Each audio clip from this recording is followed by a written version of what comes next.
um, uh, we have fairly broad privileges in most places. So for us, we basically managed emergency patients, patients with foreign bodies and things of that sort. So we cut back a bit for a few weeks, and then we slowly reestablished a normal schedule. But what was interesting is the routine patients really didn't come back. In fact, even today, I think we see less routine eye exams than we did 2 years ago, at the same time. And the patient population has gotten much more complex.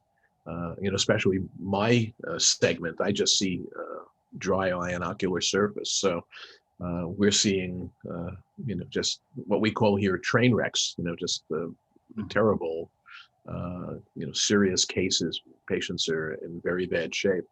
The states in general, where I think many of us are in a state of confusion. We don't quite understand what's going on. There seems to be a lot of, I don't know, I can't even describe it, but a lot of discord. There's not a lot of cohesion, and everybody seems to be on opposite sides of the world. So everybody, either you're extremely left and you think socialism is better, or you're extremely right and you want to arrest a socialist. So there's no middle ground, and it's interesting. We have the current administration, I think, makes many of us nervous. Biden, I think, is a bit past his prime, and our vice president doesn't seem too capable or very nice. So neither nice nor capable.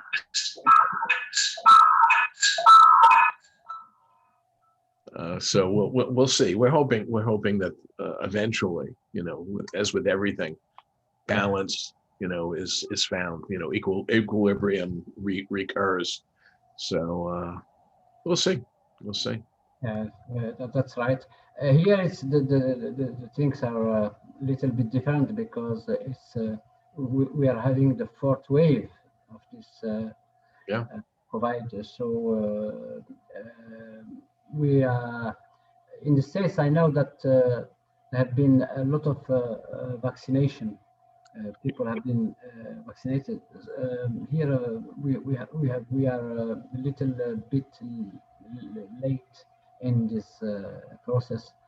So at the moment, we in Tunisia, which is a country just besides Algeria, there is a big problem. So it's really it's coming back quite strongly with this variants, Delta and so on. So I don't know.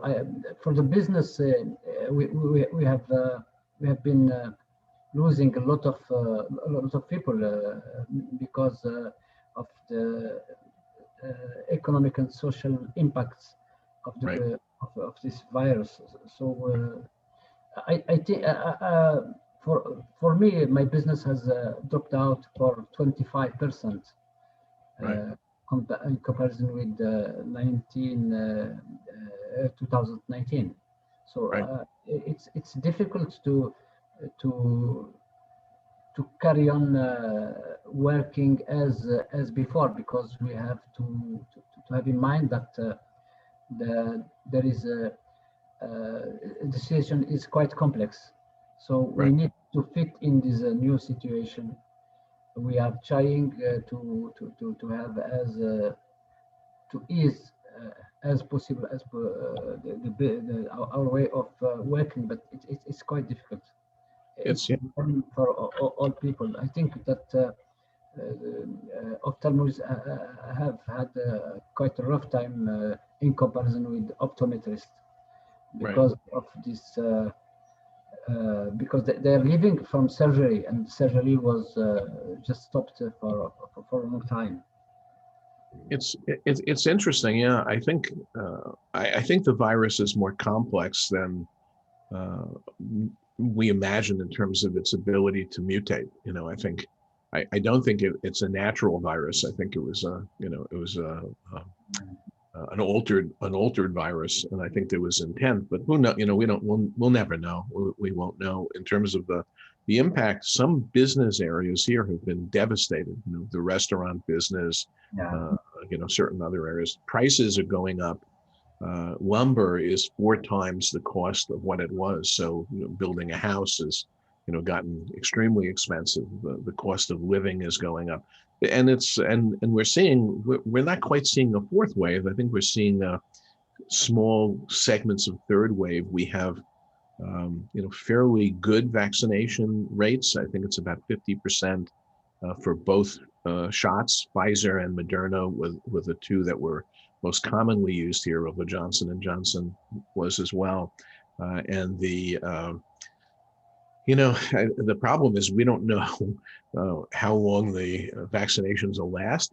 Yeah. They're talking, Pfizer wants to start doing boosters, and now the US government, which had no issue spending, printing money. Literally, they turned on the printing presses because they were spending money that our great-grandchildren will be paying back. Most countries, it's not like that. Everywhere, I think it's the same way of running, managing economics and social needs. That's right. Well, the worst thing is, at this point in my career, I had looked forward to several years of traveling and more traveling. I would have come visited you. I could have, and now you go, well, are we going to see that again in 2 years, 4 years? Thank goodness we have Zoom. Thank goodness we have Zoom. So okay, so we try to start. If you don't mind, I will get back the shared screen. Sounds good. Okay, I will take back in order to make people knowing who are you. Sounds good. Okay, that's good.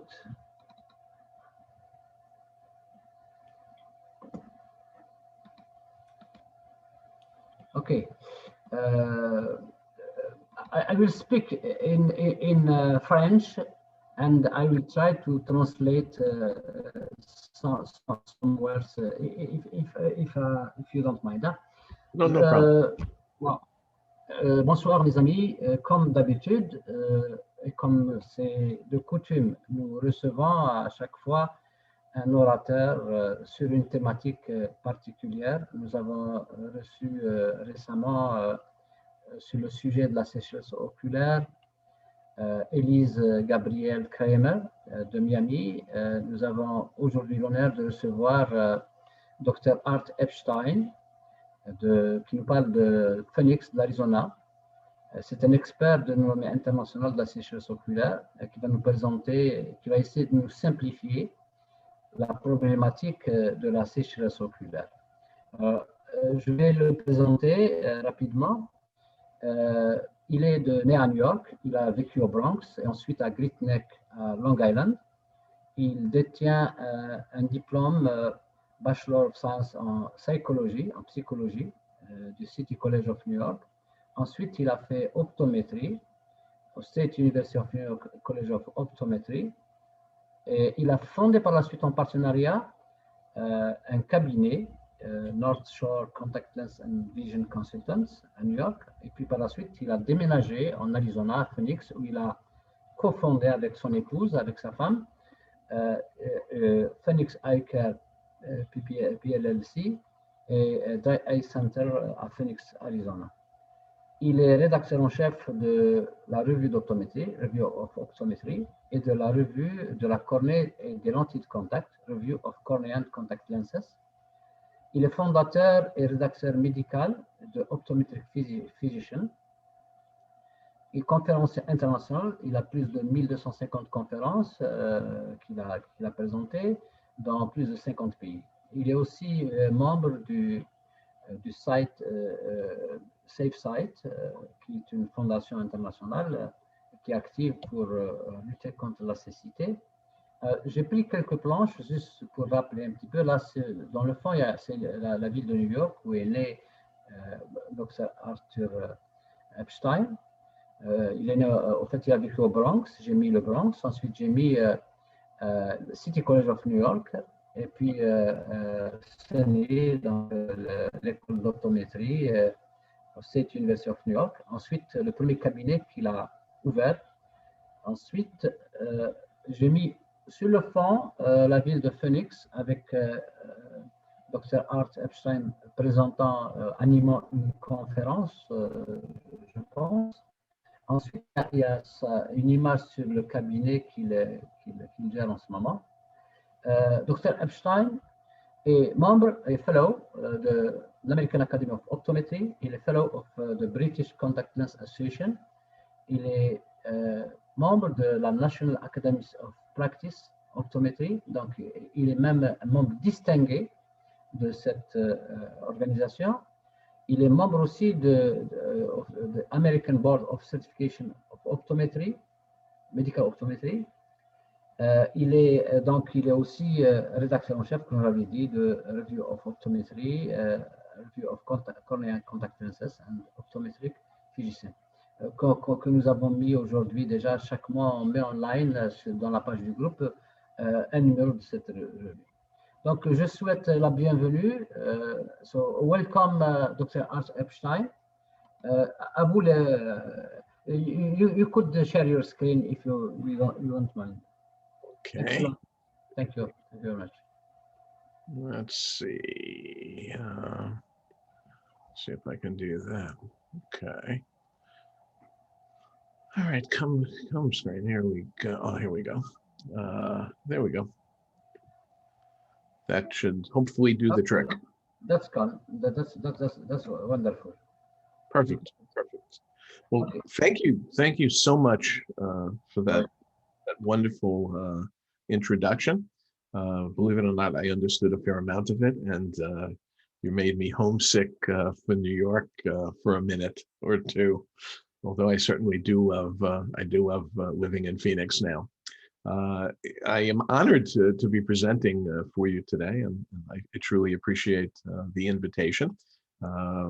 At this point in my career, my practice is limited specifically to dry eye and ocular surface disease. The practice is primarily a referral center. Due to the generosity and kindness of many of my colleagues, we see a large number of very, very complex patients. This course is really a comprehensive course. It's going to be quick, very fast paced, and I think it will hopefully be interesting and educational to all of the listeners. As is typical, certainly in the United States, we disclose relationships. These are companies that have enlisted me for my opinion or perspective. Sometimes they get more than they want.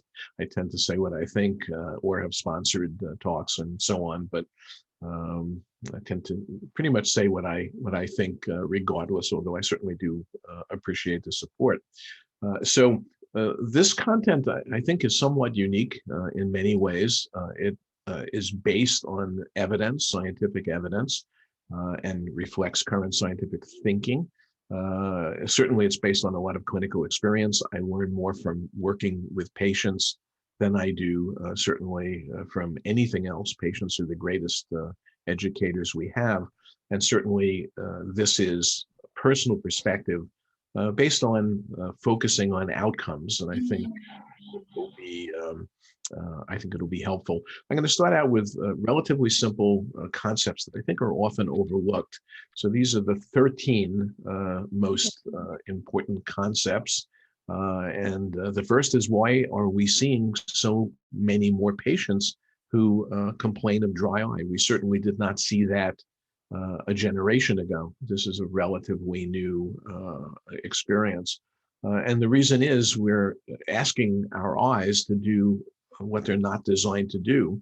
We were engineered, if you will, as hunter-gatherers, as humans that exist in the forests and hunt and forage for food and gather, not people who sit in front of computers. And that's fundamentally changed the way the eyes work, and the eyes were not designed for that.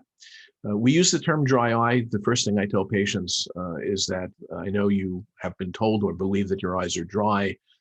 Your eyes aren't dry, quite the opposite. Your eyes are making more than adequate tears. The term dry eye is really antiquated and obsolete and dates back to pre-biblical writing. And it really probably reflects the fascination that people had with young children, babies crying when they're hungry, water pouring out of their faces in an area, in a land that was very dry, like Phoenix is. Phoenix is extremely dry, and there's not enough water. In fact, we're in a rainy season, and we've had 2 days of rain, I think, for the past year. And unfortunately, many of us still hold to that old thinking. We tell patients that their eyes are dry, and we think that their eyes are dry, and we give them artificial tears to make their eyes less dry, when that's the least important part of the problem. Tear dysfunction is the issue. It's not tear deficiency, and the difference between dysfunction and deficiency is quite significant. So I often tell patients, it's not that you don't make enough tears, it's that the tears you make don't work properly, which kind of begs the question, what is it that tears do? This was addressed years ago. As you can see, back in 2006, there was a Delphi panel. This kind of a working group that was put together by Allergan at the time. And they looked at the entire landscape of dry eye, and they decided to rename dry eye as dysfunctional tear syndrome. It's a very accurate and I think forward-thinking approach. Unfortunately, it never gained much traction. And again, that leads to more and more confusion. So our patients really don't understand why they're having such severe problems. And in my practice, I see patients who are literally incapacitated. Patients don't understand tear function, and a non-educated patient is difficult to manage and has difficulty helping themselves, and they don't really understand why they even have tears. The reason why we have tears goes back to the inception, when humans first appeared on the planet Earth, and that is a stable tear film is a solution to a fundamental problem, and that's seeing well enough to survive. That's the only reason why we have tears. From an engineering point of view, it would have been easier to have a dry eye. And this is indeed magnificent engineering. When we look at human structural, human functional engineering, it's actually quite impressive. And we need to understand that basal tears, the constant tears that we make that allow us to see sharply and acutely, that protect the surface of the eye, are structural in nature, which is hard to imagine in a liquid. And reflex tears are really a built-in emergency eye wash station. So I always explain to patients, and I think it's important to do so, reflex tears are for emergencies to wash things away very quickly, and basal tears are structural, and their job is to create a perfectly smooth refractive surface, as well as to separate the eye and the ocular surface environment from the external environment. And I think simplifying things so that patients can understand them by referring to commonplace things in their world make it much easier. So I, explain that reflex tears are an emergency eye wash. I'll usually hold up a bottle of saline, an eye wash, and say, yes, it's salt water. I know you've tasted it. You're familiar with it. Basal tears, think of a house with a foundation, with an intermediate space or a living space and a roof. And then I'll explain that the roof is made of lipid, and that's created by meibomian lens, which we'll get to in just a moment. Tear stability, the ability to maintain tears in a stable fashion on an ongoing basis, is the key to stable vision and comfort. One of the problems I think we all face, it's an international problem in understanding dry eye, is that we overcomplicate dry eye and get to the point where we confuse ourselves. I write a weekly column in an electronic journal called Optometric Physician. As you can see, it's been running continuously for over 20 years. And one of the topics I addressed was, why is dry eye so confusing? And the reason is we have a million different explanations. And these are all pieces of a complex puzzle, but they're only pieces. And unfortunately, for commercial reasons or because of prior training and lack of interest, people hang on to these things as if they are the only issue. For example, many of our colleagues think that aqueous deficiency, a lack of tear production, is the essence of dry eye, and it's actually a minuscule portion of it. Evaporative dry eye is this on a continuum, is exposure a factor, what is a lacrimal functional unit, and so on. It's a very very complex problem. By the way, I'm hearing my my own voice coming back.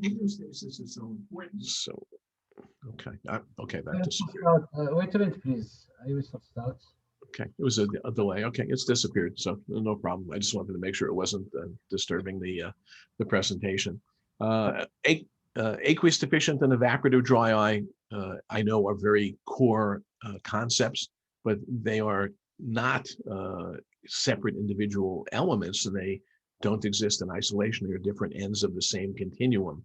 And I know we have charts and graphs that suggest that you know, they're different, and one is unrelated to the other. But even in patients who have Sjogren's syndrome, who clearly have aqueous deficiency, for the most part, meibomian gland dysfunction plays a significant factor in their overall misery, and in fact offers the best way to address their issues by stabilizing their tear film, deficient as it may be. Virtually every dry eye patient has MGD. Donald Korb of Boston first recognized MGD as a clinical entity in 1980, published in the American Journal of Optometry, and then subsequently in the British Journal of Ophthalmology, I believe, in 1981, and it was largely ignored. But you know, he's been a champion of understanding meibomian gland dysfunction, and wrote a brilliant paper, Why Dry Eye is the Wrong Diagnosis for Millions, that was published several years ago. Meibomian gland dysfunction is clearly the result of obstructive disease. However, it also reflects a failure to maintain homeostatic control, which I'll go through in just a few moments. Even in the case of obstructive meibomian gland dysfunction, it creates downregulation of lipid production, of meibum production. It increases the saturation of meibum that is in the glands, that stagnates, and therefore creates increasing obstruction as the lipids become thicker and less able to be expressed with normal blinking. Now, one of the things we often overlook is how complex the blink is and how important it is in the overall equation of function of vision and function of the ocular surface. And this is a high-speed photograph. You can certainly see the lower lid moving in and out, because what it's doing is sweeping waste tears in towards the puncta, in towards the drain, which are under negative pressure. And the upper lid is moving laterally as well. It's moving in an articulated fashion. But what's actually happening that's quite interesting is the orbicularis muscles are compressing and compressing the glands, basically elevating the pressure in the glands until the upper and lower lid hit. And when that happens, the muscles of Ryland, as you can see here, where the circles are, control sphincters essentially. And at the completion of the blink, they open, and a measured amount of lipid is released into the ocular surface and then spread on upblink. Now you can see the orbicularis as the large muscle group on the image on the left, and you can see the very, very small muscles of Ryland. So the orbicularis muscles compress the meibomian glands. It's one of the reasons why we see convolution and twisting and turning, because the glands are under pressure. Now, we talk a lot about homeostasis. It's part of the new description, the 2017 TFOS description of dry eye. I think we often don't really understand what it means. Homeostasis essentially means that the body will always seek to maintain balance and function. And the eyes are so critical for survival. Certainly, they would fall very clearly under homeostatic control. This was first described in detail, although I think the concepts were understood for quite some time by a physician named Walter Cannon from Harvard. And he wrote this very brilliant book, The Wisdom of the Body. And indeed, the body has a great deal of wisdom. So this is the Deuce 2 definition. And let me just mute myself so I don't hear any feedback. And this is actually, I think, a much better incarnation of the definition. Dry eye is a multifactorial disease of the ocular surface characterized, and I underlined, by a loss of homeostasis, a loss of that balance. Something made that happen, which we'll talk about in just a few moments, of the tear film. And I took the liberty of adding and ocular surface, because you can't really separate the tear film and the ocular surface one from the other, and accompanied by ocular symptoms, which is what drives patients into our offices and practices and clinics, in which tear film instability, very important because a stable tear film is essential for function and protection, and hyperosmolarity, which to me is relatively unimportant. I think it's something that just occurs as a consequence of unwanted changes. Ocular surface inflammation occurs under certain circumstances, which we'll discuss again, and damage. And neurosensory, very important, and more important over the coming years as we begin to understand the full extent of the neural connections. And neuroaffector, again, I've added that. I've taken the liberty of adding it because it's not just sensory, but it's also the neural control. Everything is networked and linked together. These abnormalities play etiologic roles. So here is a diagram that shows homeostatic control mechanisms. The brain is the control center. The effector is the blinking. It's the goblet cells on the surface of the conjunctiva. It's the meibomian glands. Pressure is measured, temperature is measured, evaporation is measured. The cornea has more nerves than any other tissue in the body, many of which we don't fully understand the role of. And then in turn, the brain sends back control signals and controls all this to try to constantly maintain balance in a feedback loop. And that's essentially what homeostasis is. What we now call dry eye is much more a wiring issue than a mechanical issue. A loss of homeostasis is due to or accompanied by neurosensory changes or neuroaffector changes in many, many patients. And we're seeing more and more of that. Neurotrophic keratitis and neurogenic keratitis, basically dry eye related keratitis, are on a continuum and coexist. All ocular surface function is under central control. We should not underestimate how much energy, how much brain power is devoted to controlling these critically important systems for survival. And the trigeminal nerve has numerous branches. Certainly the surface of the eye is heavily innervated. And as I said before, we have more nerves in the cornea than we have any other tissue in the body. And it's certainly not just for pain. We don't need that many nerves for pain. The ocular surface is dynamic and in constant flux. We stick a Schirmer strip in a patient's eye and we say the eye is dry. And that is so far from reality because the eye is constantly striving to maintain function and balance. And that dynamic quality is key to understanding ocular surface function. And again, all ocular surface function is under central control. So damage to the nerves or dysfunction of the nerves or damage to the output can actually have significant impact. This is a diagram that explains very clearly what homeostatic dynamic control is, using concepts that are, basic to our understanding of the tear film and the ocular surface. We know, or we're taught, most of us, that the tear film consists of lipid, aqueous, and mucin components. We now know that they're all integrated one with the other, but they're all in balance. Each one of them is under central control to maintain this balance. And if everything goes well and functions normally, you have a stable tear structure, patient sees well, and the patient is very, very comfortable. If something upsets the balance, it could be exogenous, it could be a change in environment. The patient could move from, say, Tampa, Florida, which is extremely humid, to Phoenix, Arizona, which is extremely dry. That can trigger it. Certainly change in season can trigger it. The patient can also have some internal issue, meibomian gland dysfunction, or their diet can change, or there's so many different factors, but something that disrupts this normal balance creates an unstable tear structure, and the eye will struggle to regain it. But what will result is a reduced vision, which is something patients often complain of, discomfort, and ultimately, if the body can't get back to balance, it will produce inflammation or call forth inflammation, which it doesn't want to do because it's hard to control it. And this is essentially what we call dry eye. We use that term kind of erroneously. And again, inflammation is often cited. I had a patient the other day who came in really wanting a certain prescription, which I thought was inappropriate.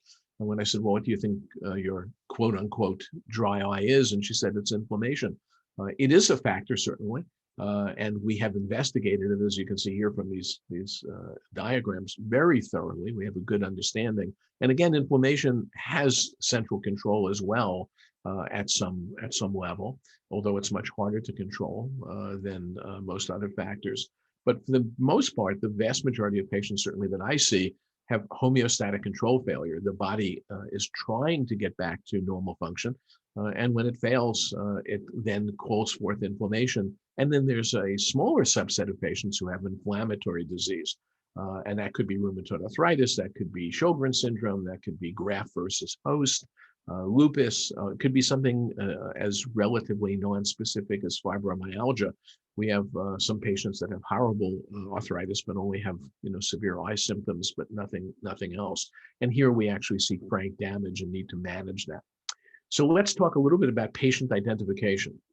In a practice, regardless of where you're located, your office will have patients who have dry eye. That's a fact of modern life. It's a universal problem that crosses all borders. Recognizing these patients is important through history or through validated questionnaires, and I usually recommend that validated questionnaires be given by a technician who sits with the patient and scores that in front of them so they can really draw the patient's attention to their problems. Very often patients deny their symptoms or are out of touch with their symptoms. And once they realize that their symptoms are part of a more serious disease state, then they become much more interested. The examination really consists of a number of different parts. The key is, to me, the patient interview and the history, not just the questionnaire, but also a discussion with the patient stepping through their day. More sophisticated testing, I think, is important if you wish to specialize, although, as you'll see, you can get by with some of the more simple or more traditional approaches, slit lamp examination, external exam. And ultimately, this must lead to a diagnosis, and it must lead to a plan, and the plan must have a reason. I tell patients, I'm not going to tell you to do anything unless I explain why I'm telling you to do that and what I'm expecting to happen from it. In our practice, we rely on adjunct staff, on ancillary staff assistants to do most of the testing. So most of the time I spend with patients is discussing their situation, reviewing findings, and doing more sophisticated examinations. This is one of a number of different advanced devices. This is the Oculus device, the keratograph K5M, which we have. We have several. Mybography, I think, is very important. This does non-invasive breakup time, tear meniscus height. We'll look at tear film viscosity and ocular redness assessment. So a number of quality devices, as interest in dry eye has increased, have become available.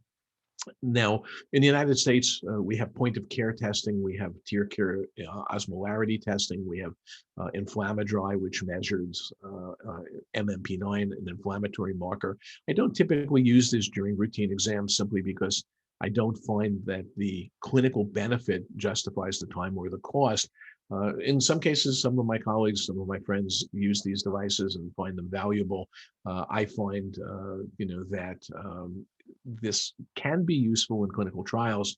It can be useful with complex patients, but it's not something I typically use. And you obviously can make the own value assessment for your own clinic. So after data is gathered by a technician, and this is, for me, an ideal situation, the patient is brought to the exam room, and I use this cartoon to really underscore how important it is to listen to the patient. The patient will tell you exactly what's wrong with them. And I'll often say, let's step through your day. Why are you here first? How long has this gone on? How many other clinicians have you seen? What has been done? What medications and what treatment have you had? Tell me about your discomfort. How is it when you wake up? Is that the best time of the day or the worst time of the day? As you'll see in a minute, that becomes important. What do you do that makes you feel better? What makes you feel worse? Does the environment change over the seasons cause problems, and so on? So this is very important. The patient will usually open up and give you a lot of insight. It's almost at this point where I already have a fairly good idea of what is going on with the patient and have a tentative or an initial plan in my head. And I kind of test it by looking at the data. So, and the data is viewed in front of the patients. We pull up mybography. Here you can see gland tortuosity. If you look down here, I'm not sure my pointer is showing, but if you look at the lower lid, you can see it looks almost like a root of a tooth. That separation is caused by back pressure. Again, all of these changes are caused by pressure within the glands. If you look at the lower lid, you can see a lot of haze surrounding the glands. I know Korb originally believed that loss of glands was due to atrophy. I don't think atrophy plays a significant role. I think it's actually inflammation. As the oils, the lipids become stagnant, they become rancid, and the body sends in inflammatory cells to remove them, and you end up with significant loss of glands. This is one example. You can see significant loss in the upper lid. The lower lid, you can see those tooth signs or snake mouth signs, the little gap that I was talking about just a moment ago. That's caused by back pressure dilating the ducts. Non-invasive breakup time is extremely helpful because it really reflects tear stability, and I explain it in that way to the patient.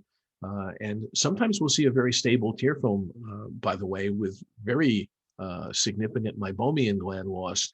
And that really reflects homeostatic control, because when we see the loss of meibum production and a lack of lipid layer thickness, we see an increase in gel-forming mucins created by the goblet cells. So everything is compensatory. If one thing fails, another thing steps in. Of course, it doesn't necessarily work as well as the original intent of the system would have performed, but it's important to note. Here's an example of someone who has a very, very rapid breakup time, and this correlates very nicely with discomfort. And certainly we can do this with fluorescein. It's just more difficult for the patient to observe it unless you have a slit lamp camera. Thankfully, we do, but I typically don't show fluorescein breakup time. I want to underscore that one of the first things that you should look at when you observe the patient is look for exposure. And here's a young lady who is fast asleep. And if you look at both eyes, you can see she's sleeping with her eyes quite open.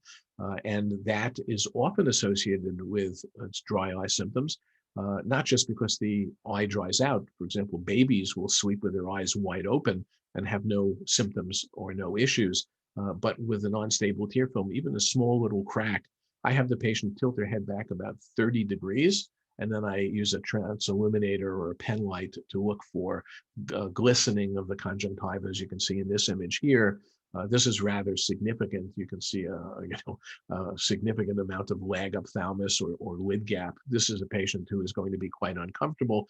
And the patient, by the way, will say, I wake in the morning and the first thing I do is I put in drops. I can barely get my eyes open. And that almost immediately tells you, without even looking for it, that they have exposure. Check for a Bell's phenomenon, because the Bell's phenomenon protects the cornea as the eyes roll up and out. This is classical exposure staining, inferior linear staining like this. You'll see this only in the early morning or afternoon. The cornea heals very quickly, so by the late afternoon, this is usually gone. You may see areas of poor wetting where the SPK was. That may be a clue as well. Diagnostic expression, if you express every patient, use a light amount of force on a normal patient, you'll see that they will produce meibum, as you can see here. And after a while, you'll actually end up calibrating, if you will, your finger. You'll know exactly what the amount of force necessary to get this amount of lipid is. And you'll know that if you apply that force and nothing comes out, you know that the patient's meibomian glands are obstructed and they're not producing lipid normally with the force of a normal blink.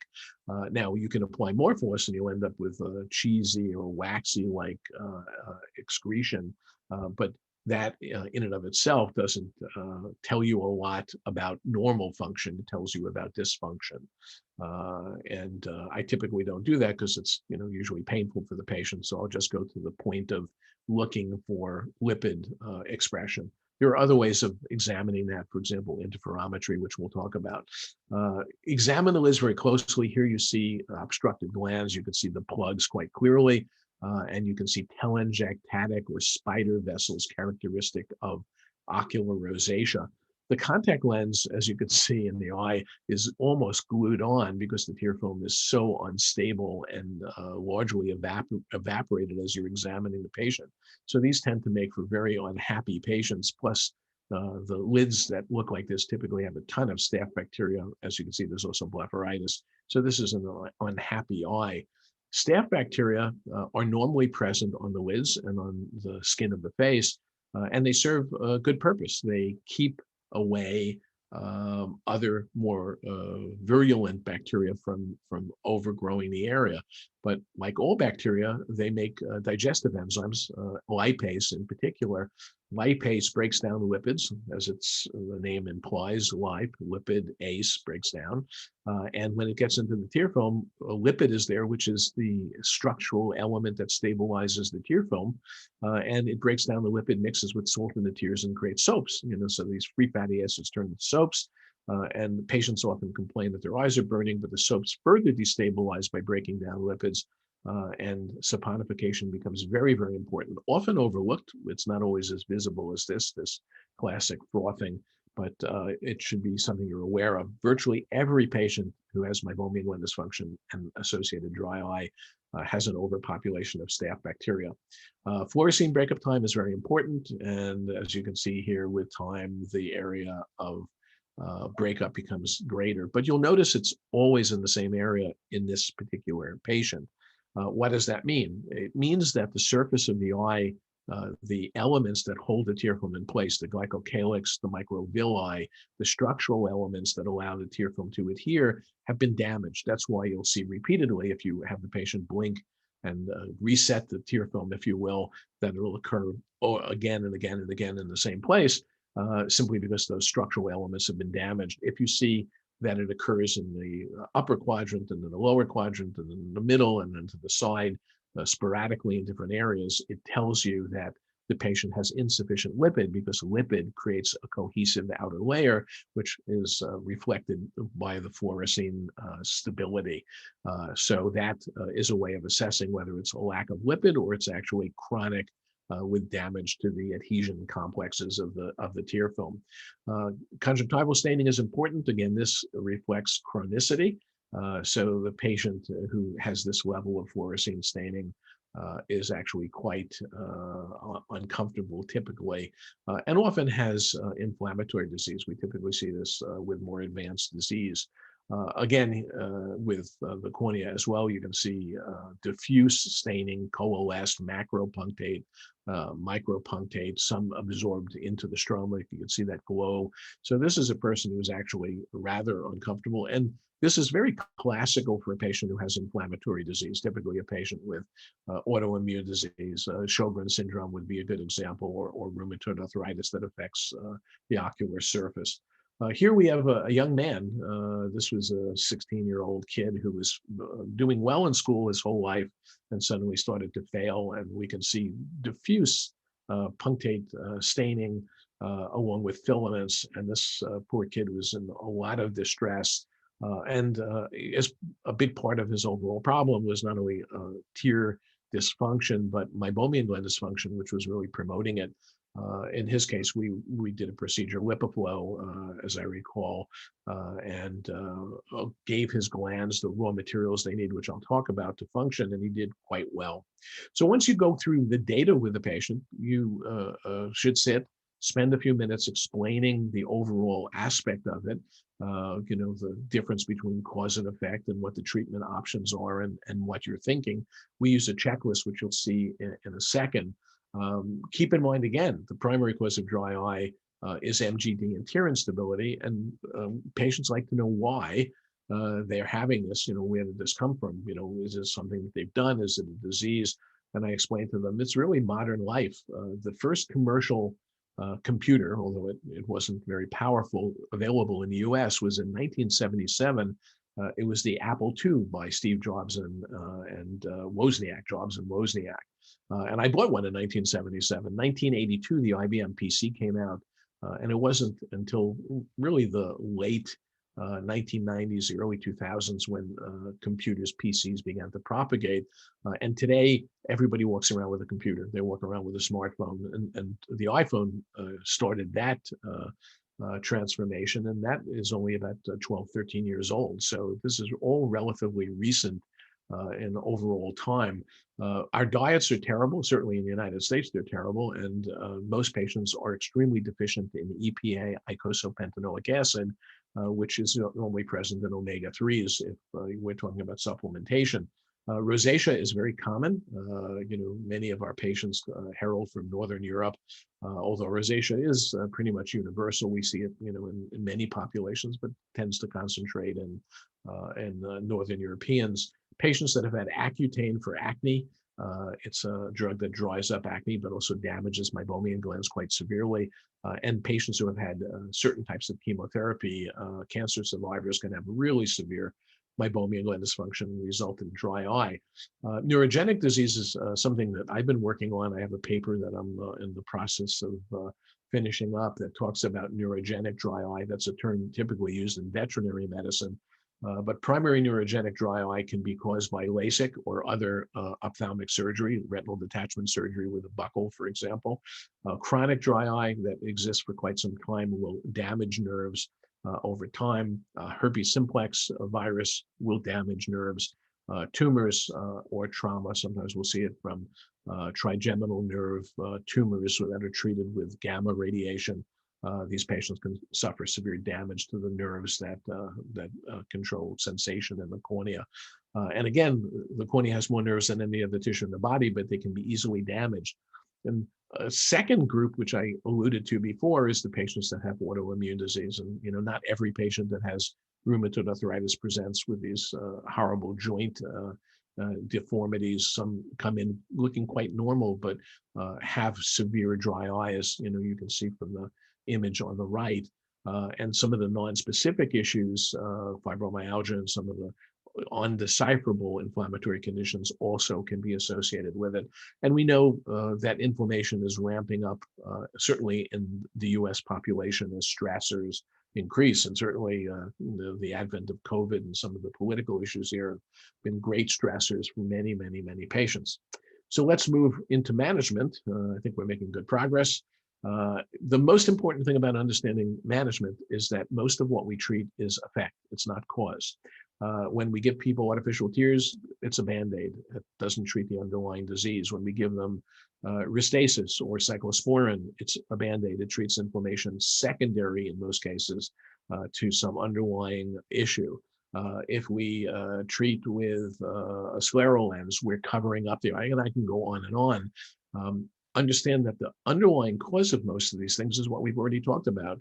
Meibomian gland dysfunction, staph overgrowth, in rare cases, lacrimal insufficiency. All of these things can factor in together.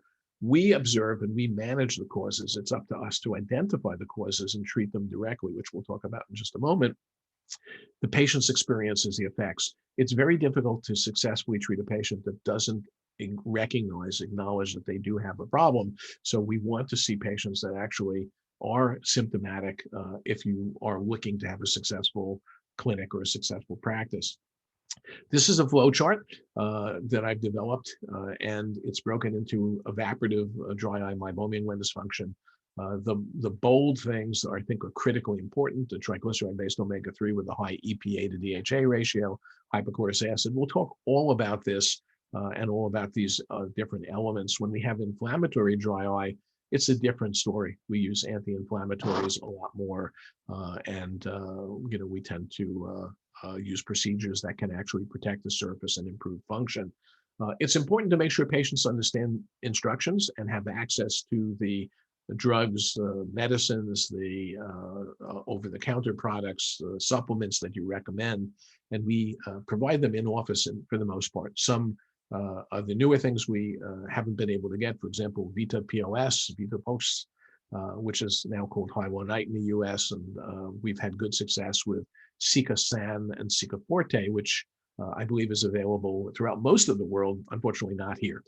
We can get it through Amazon. We can get everything through Amazon. So every patient gets that checklist. Not every check box is marked. And I explain exactly why I'm checking everything, what I'm expecting from it, and why I'm doing it so that the patient is engaged and on board. Primary treatment focus in the vast majority of patients I see, even the ones with Sjogren's syndrome or other tear dysfunction resulting in aqueous deficiency or aqueous deficient clinical presentations, I always go for what I can treat most effectively, which is to stabilize the tears almost always by addressing meibomian gland dysfunction and the resulting lipid insufficiency. So I kind of look at it like that. The main causes of meibomian gland dysfunction, modern life, I alluded to that before. Alterations in diet, I alluded to that before, and neurogenic and neuroeffector wiring issues, which we're seeing more and more of. The root cause of MGD, and this is an expansion, an explosion of my checklist, is by giving the patient the raw materials they need for the meibomian glands to function. And in common diets today, certainly in North America, we see a deficiency in omega-3s, essential fatty acids, which are critically important for normal function, but are not made internally. So I typically use a triglyceride-based omega-3. Triglyceride is important because of absorption improvement, and EPA, I think, is critically important. I venture to say within 2 or 3 or 4 years, we'll be looking at pure EPA formulations because we're seeing greater effectiveness both in cardiac, in joint issues, as well as in eye. And I tell patients that EPA is the wood for the wood stove. If you have a beautiful wood stove and no wood, you'll freeze to death. If you have glands that don't have enough EPA, the glands are not going to be able to function. In patients who are unable to take omega-3s, I will sometimes use doxycycline, occasionally azithromycin, but doxycycline in low levels, typically 50 milligrams twice a day for a month, and then 50 milligrams once a day for an additional 2 months before we reevaluate. But I use that with some caution. I use, in patients who do not have inflammation, I use a heat mask, a warm, moist heat mask, and I use hypochlorous acid. And the reason why I use hypochlorous acid is that it's very effective in killing overpopulation of staph, which occurs due to changes in the microbiome from meibomian gland dysfunction. And hypochlorous acid has been a major, major breakthrough. The omega-3, the high levels of EPA are number one, most important in my estimation. And number two, hypochlorous acid sprayed directly on the closed eyelids, having the patient look up and flutter their eyelids for a few seconds and then keeping their eyes closed for about 10 seconds makes a tremendous difference in reducing staph overpopulation, inactivating the toxins which make the eyes red and irritated, and deconstructing the digestive enzymes, in this case specifically lipase, which produces almost immediate benefits. In terms of lids and lid function, again, hypochlorous acid, 0.1%. Again, I use a product called High Clear, but there are a number of different products available, I believe, throughout most of the world at this point, and certainly if it's not present where you're located, it's certainly something to be looked into. Warm heat mask, again, caution when the patient has a lot of inflammation. I tend to avoid it with inflammation because it just makes inflammation worse. And I typically recommend patients just use a warm, gentle, soft washcloth to cleanse the eyes, not any of the lid wipes or scrubs, because adding detergent in an eye that already produces a ton of soap due to bacterial lipase presence makes no sense at all. And blink exercises, there are apps for that, and these things are downloadable. If you want the instructions from the internet, look up core blinking exercises, are given to every single patient. I use artificial tears. My interest in artificial tears really is to see how quickly the patient could cut back or discontinue. I am particularly happy if a patient tells me that they're no longer using artificial tears because they're nothing more than a Band-Aid.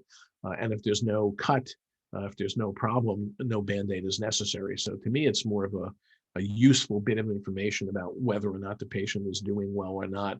And as I mentioned before, Cica Forte and Cica San for nighttime use from Agfafarm in Slovakia is something we've been using a lot with really good results.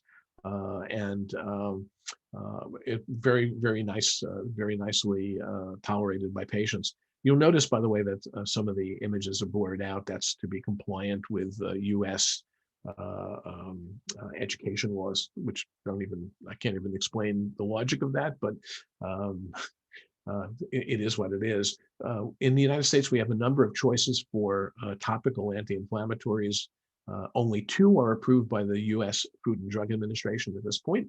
One of them is Xiidra, lifitegrast, which inhibits at the surface adhesion of T cells, inflammatory cells.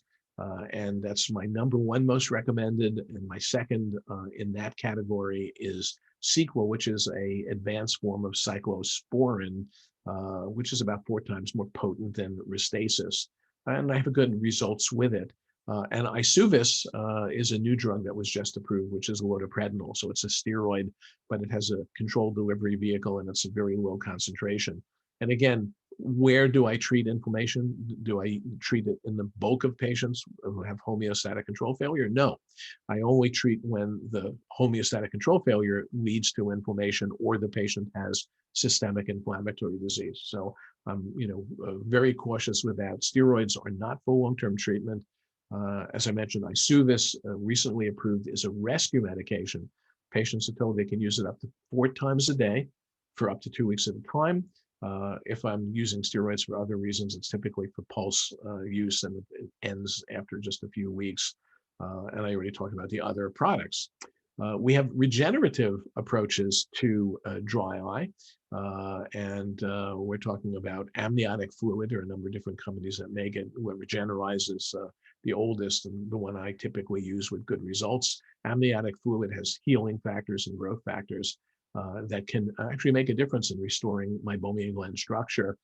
And we also use, certainly in patients who have significant surface disease or patients that have nerve damage that's clear from, post-LASIK, for example, we will sometimes use amniotic membrane, which is available in the US either as cryopreserve, which I think is quite effective, and dry membrane, which is dehydrated and placed underneath a bandage contact lens.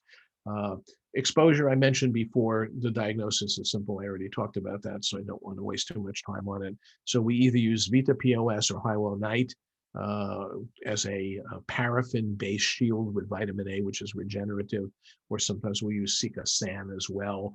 And in more severe cases, I'll use a silicone mask as a moisture chamber for patients. Now, let's talk about procedures. The first thing is, before a procedure is done, it's important to clean off the lids and make sure that there is no surface blocking and keratization of the lids is removed.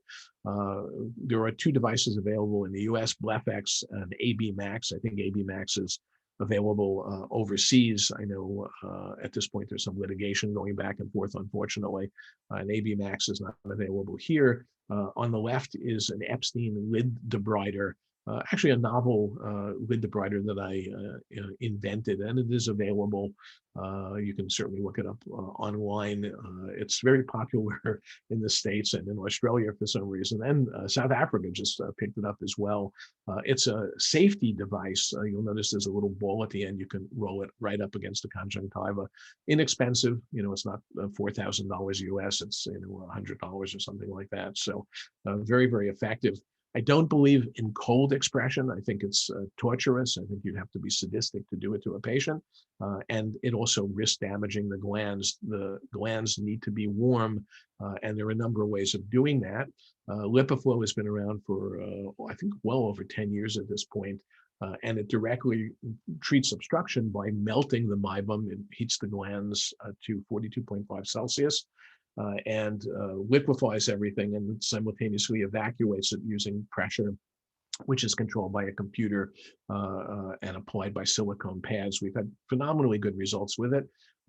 And as you can see here, he's a happier patient than he looks, but here's a LipiFlow procedure in progress. We have a number of other devices in the States. This is Sight Sciences, so the TearCare system. It uses adhesive smart lid technology, as they call it, with a little hub which controls it, and then manual expression is done on the now melted meibum, or in some cases just having the patient blink vigorously works well. For patients that are claustrophobic, this works extremely well, so I like this product a lot. IPL, we use a tremendous amount of.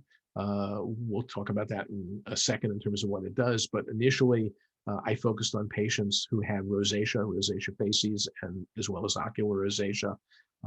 Patients who have abnormal or low tear lipids are definitely my choice for IPL, as it tends to upregulate lipid production directly. And if there's less obstruction and the lipids are abnormal, again, I go where I go with IPL.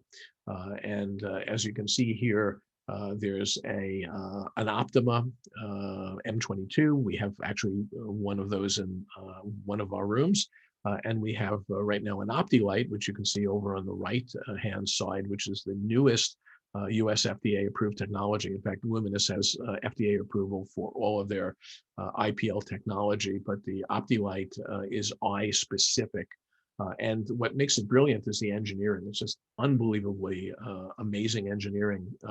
It creates square waves that are extremely comfortable in a multi-pulse format that engages the glands, improves or increases mitochondrial activity. It applies photobiomodulation, which upregulates gland function and as well as recovers structure in some patients. I've noted that it desaturates meibum, I believe, by breaking carbon bonds of the lipids. It disinfects both bacteria and Demodex, decreases inflammation quite directly. It stimulates fibroblast activity, increasing collagen and elastin in the skin. Although I'm not focused on the skin, I'm focused on the eyes. I've seen collateral benefits for some patients with almost a complete reduction of scarring. Acne scarring has literally disappeared in some of our patients. That was quite profound. Extremely easy to use. It's become our #1 approach to managing dry eye from a procedural point of view. We typically will do a minimum of 20 procedures a week. Sometimes we'll do as much as 30 or 40. The approaches using IPL are really can be broken into two forms. Laura Perriman's approach, which is much more intensive and really focuses on rosacea in addition to the ocular symptoms. In optometry, we typically don't go in that direction. Some do, but it takes a considerable amount of time and therefore has to cost a fair amount of money because it takes up that time. Using the Toyos or a modified Toyos approach, what I sometimes call the EPSTEIN approach, which is a little bit more aggressive Toyos approach, which I'll show you, is much quicker. It uses adhesive shields instead of laser grade eye shields, customizable, very quick, 15 minutes, so it's less expensive for the patient. And here's essentially my protocol. The pink areas are base. Everyone gets that, both male and female. The skin colored are for additional treatment for patients that I want to apply more energy. Each pulse of light is really a form of energy being applied. I think of it as an envelope for energy. And then the blue areas are when I need to get even more energy, and that would typically be for males because we have to avoid the sideburn area because we don't want to affect hair growth and create patchy areas of hair loss. So we stay away from the sideburns, but add additional energy by going on the forehead in that pattern. And I typically use a lot of shots. There's a lot of other management strategies that I'm not really going to talk about. I almost never use punctal plugs. I don't use androgens very often. I've tried it. They don't really work very well for me. And I don't use autologous serum often. We do occasionally. We do use amniotic fluid. We do use membrane, as I mentioned before. Neurostimulation is becoming much more significant. I'll share that in 2 seconds as we wrap this up. Recombinant human epithelial nerve growth factor, we've been using more and more bandage lenses and scleral lenses. Oxervate is available in the States and I believe in a number of other countries. It is actually recombinant human epithelial nerve growth factor, and it regenerates nerves. It's actually incredibly amazing where we have patients with neurotrophic keratitis that are in dire straits and end up in almost perfect condition. Amniotic fluid Regenerize, as I mentioned before, there are 1 or 2 competitors. Stimulize is a more recent one that came out, but I stick with Regenerize as I've had good results. There's a new form, Regenerize Light. I do not believe this is available outside the US at this point, but I'm sure at some point it will be. The True Tear from Allergan has been removed from the market. It was not commercially successful. Oyster Point is working on a nasal spray. I don't think that's going to be particularly successful because of difficulty in controlling dose and a number of other things, side effects. The iTear 100 and its new iteration, which is a trigeminal nerve stimulator that's done externally, I think is very, very promising. And that's being developed literally as we speak. I mentioned amniotic devices, cryopreserved amniotic devices. We've seen some articles, and this is one from Pedro Muhammad's group at Harvard, that shows significant evidence that it helps regenerate corneal nerves. Finally, bandage lenses. Many of us are nervous to take an eye that looks like the one you see on the right and put a bandage lens on, but sometimes it's the best strategy and works well. You have to assess the risk to benefit, and in many cases, isolating. This is a temporary environmental barrier that you're establishing with the bandage lens. Risk of infection is higher than a normal patient, but you can cover this with a very low dose of topical antibiotic if necessary. We typically don't, because I don't really think it's necessary, but some people are risk aversive. I just warn the patients, if there's any issue at all, to call immediately and give them my cell phone number. And this can be a game changer for patients. And over time, many of the patients will just heal. And certainly, in conclusion, and right up, optometry's alley, so to speak, central to optometry is the use of scleral lenses. For us, it's a last resort. We have a large scleral lens aspect to the practice. It's not something I do myself. My associate does, but it works well and establishes a very, very effective environmental barrier, which cures all ills. Again, it doesn't cure the underlying cause, but it separates the eye from the environment, which makes a massive difference. And that brings us to the end. I believe we're going to have some time for questions. I will stop sharing. Thanks a lot, Dr. Art EPSTEIN. That was a wonderful presentation. I have had a commentary from a friend of mine who is sending you his greetings and his salutations, Dr. Wuzani from Canada. So I could hear him. He said that it's high level dry eye disease management and so on. I will start by some kind of remarks. First of all, I have read one of your papers several years ago, which was in Contact Lens Spectrum. You said that in my experience, myopography is the single most important diagnostic tool for a practice focusing on dry eye disease. So does it mean that all the optometric and ophthalmologic practices should start after the OSDI questionnaires should start with such exam? Because there is evidence that today I'm trying to have a link between contact lens dropout, which I am practicing optometry and contact lens fitting since 1987. So I couldn't manage to get a linear grow of contact lens wearers, and despite that we had some wonderful improvements in contact lens materials. We still have 20 to 25% of patients who stop wearing lenses. So my feeling is that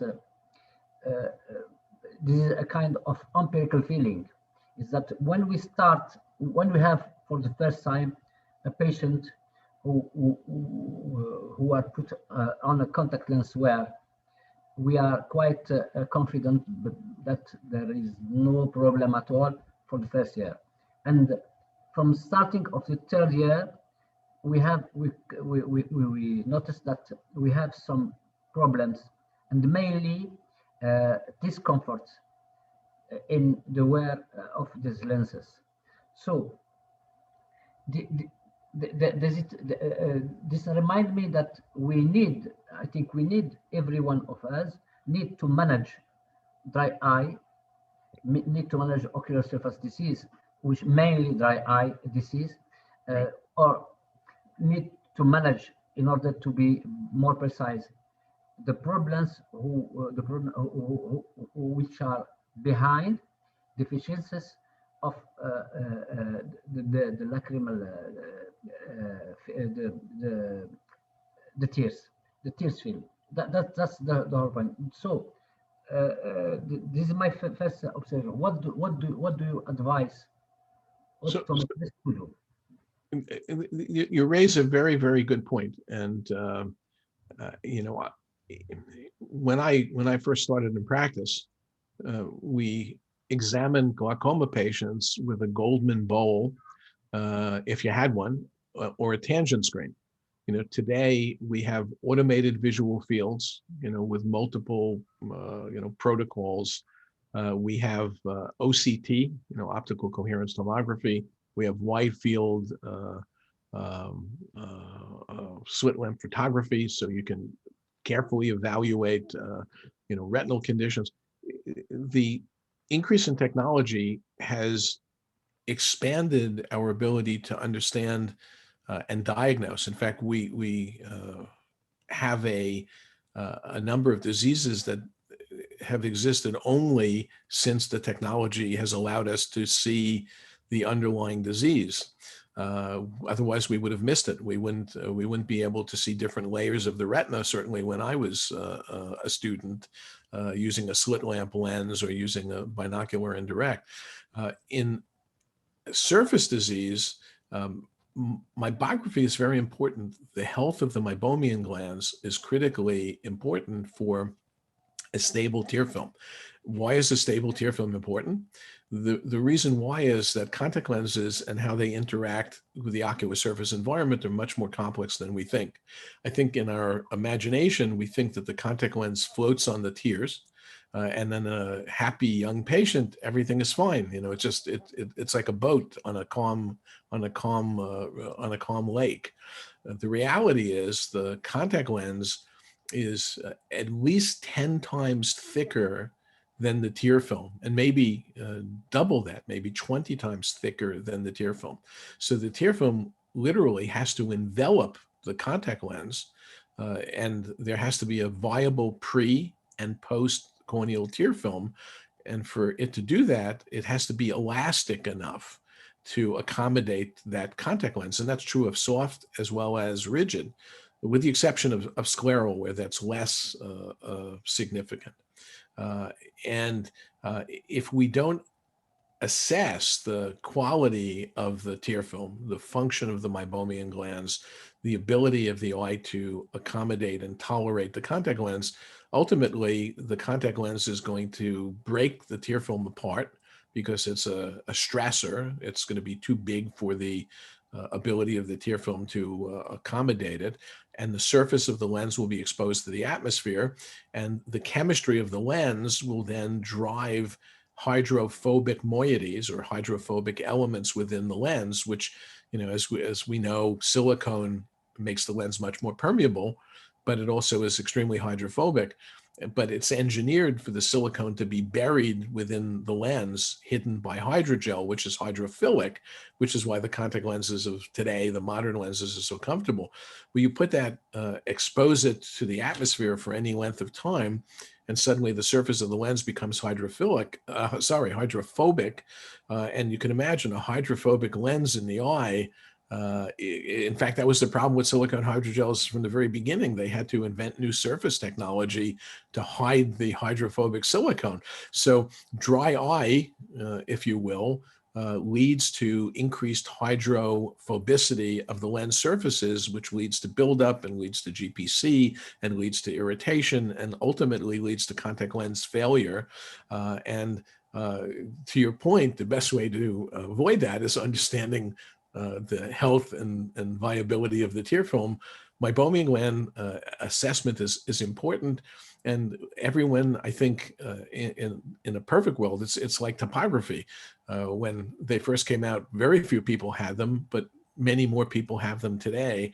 I think meibography is, especially because it works well with topography. You can integrate a topographer and a meibographer in the same instrument. I think it's almost required. It's not 100% essential, but it's 99% essential. Thank you. I don't see any other questions, so I will try to see in the Facebook page if there is any question put.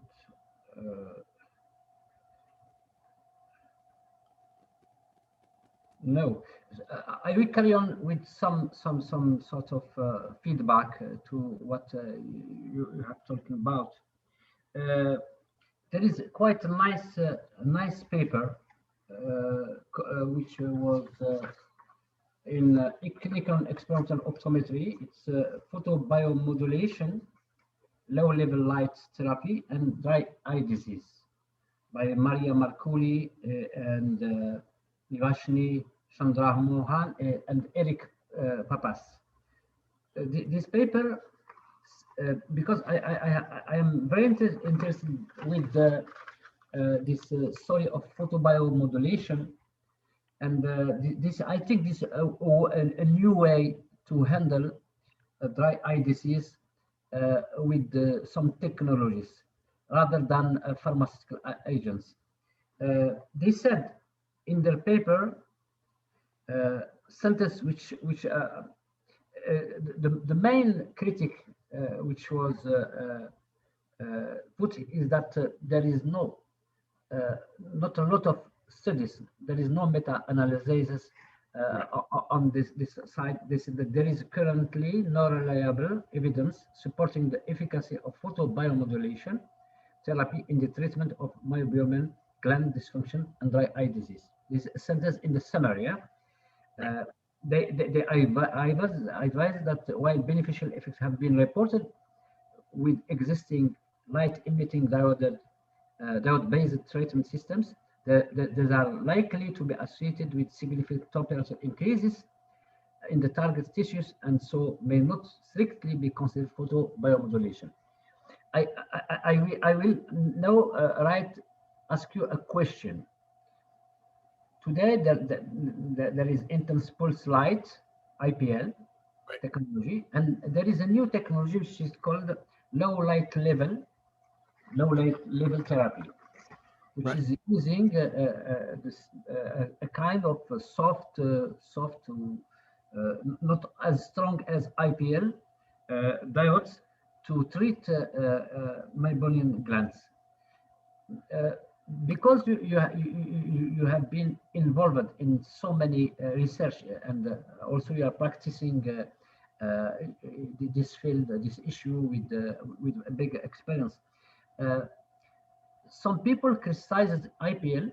They said that IPL could be invasive, could harm tissues, and this is quite a puzzle. If we would like to sort out to find a solution to a problem, we need to have not only the solution but also not having other problems. What do you think? What's your feeling between the two technologies, IPL and low-level light therapy?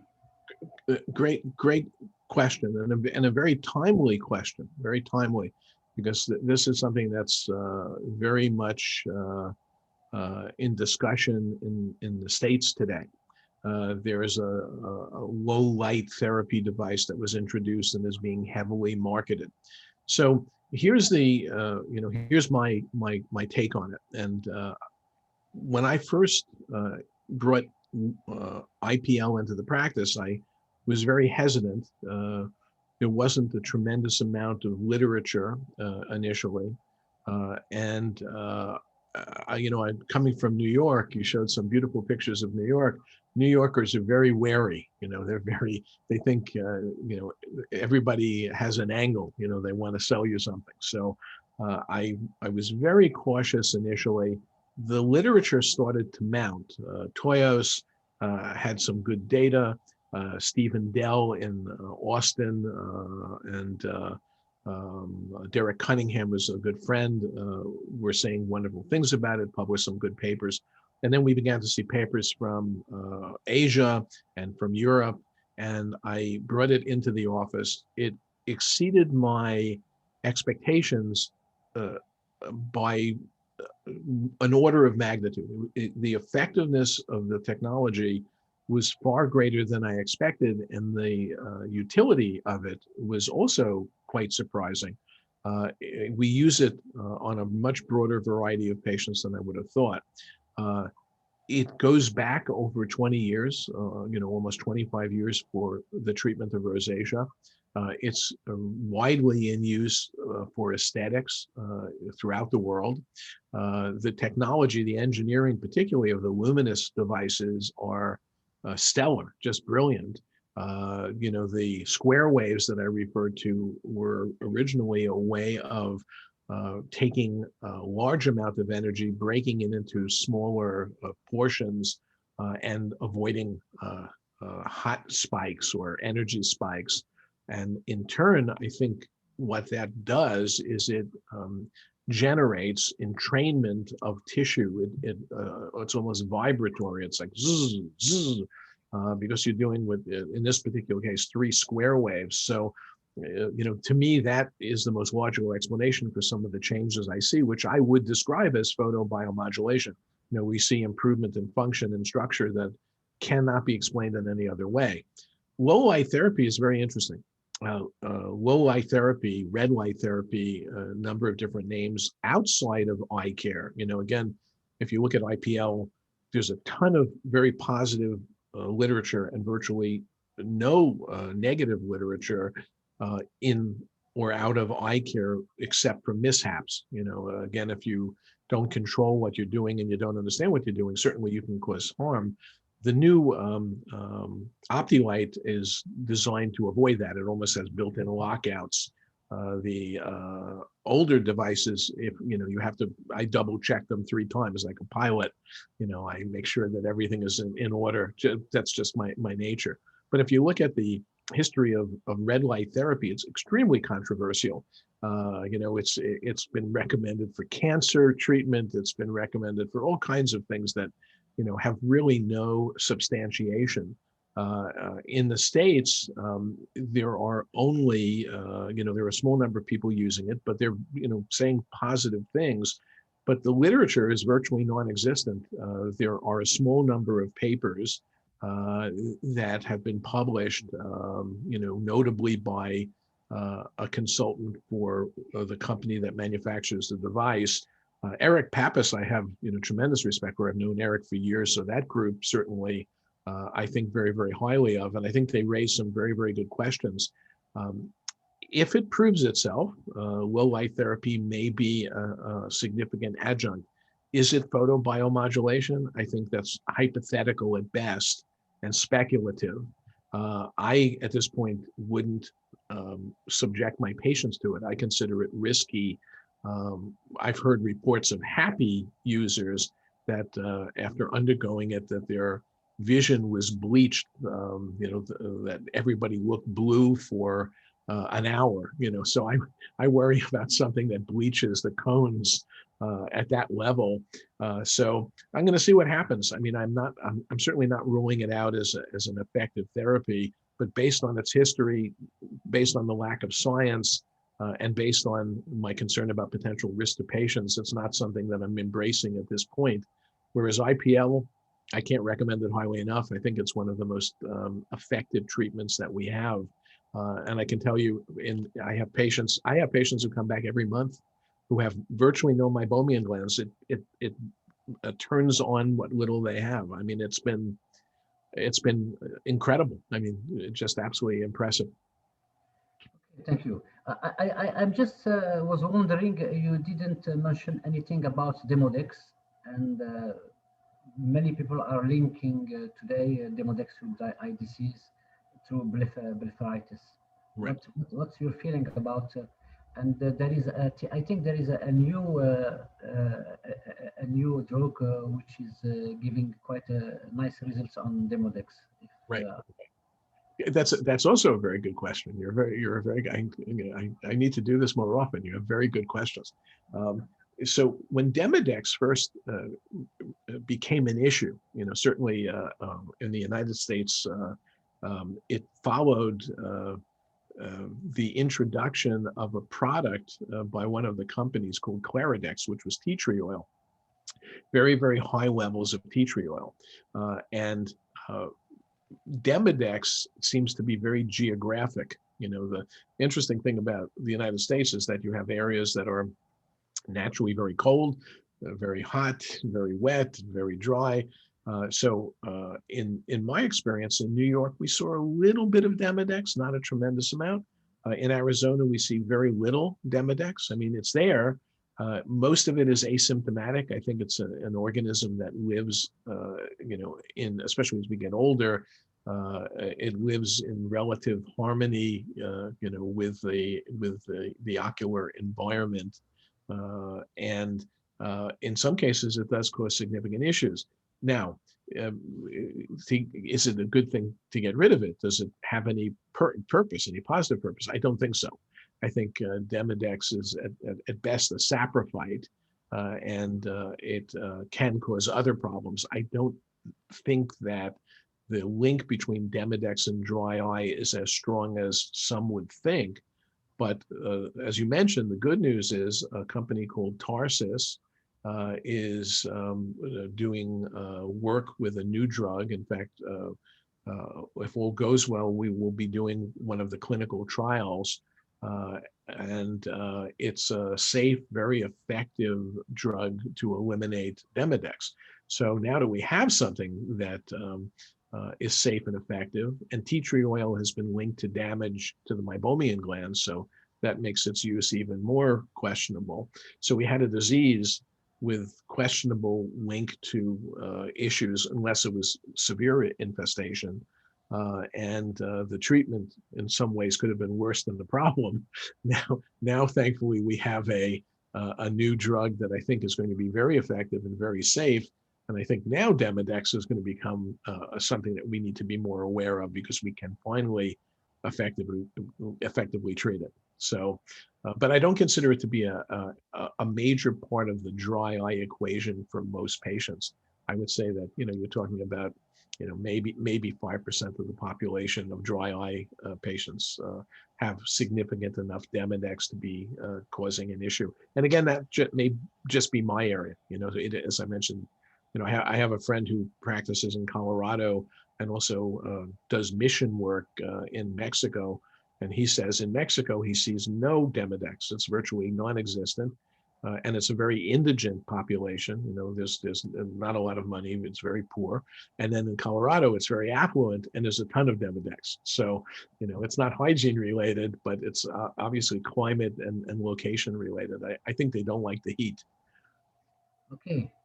Okay, thanks a lot. The last, because I don't have any questions. I will just ask you, when you receive a deficient tear eye disease, tear eye deficiency, when you see it for the first time, what's the protocol? Simply a protocol, simple protocol to handle it. OSDI. After that, what sort of simple exams you will do before taking investigation and trying to find a kind of therapy protocol to handle it? Yeah. So I think there was a little break in the communication, but I think you're asking about protocol, therapy protocol. So there's been a lot mentioned, but we've developed a protocol that has worked extremely well, that I consider to be a foundation, a basis for everything else. And in many cases, I'd say probably in 40%, 45% of the cases, just by itself is sufficient.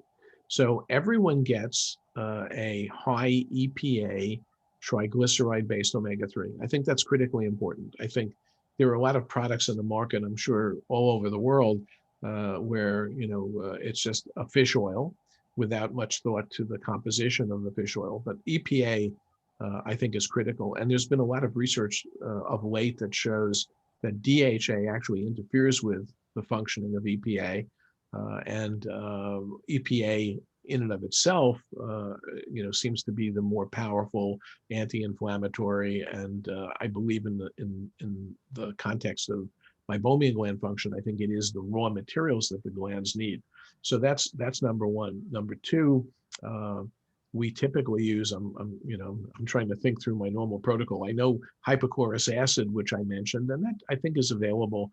I know it's available in South Africa. I know it's available in Australia, New Zealand. Imagine Contimac makes a product here, so it may be available, through Contimac elsewhere. And hypochlorous acid, HOCl, is what the body naturally makes in the face of infection and inflammation, and that's sprayed on the eyelids, gets rid of the overpopulation of bacteria, which is very important because that creates significant symptoms.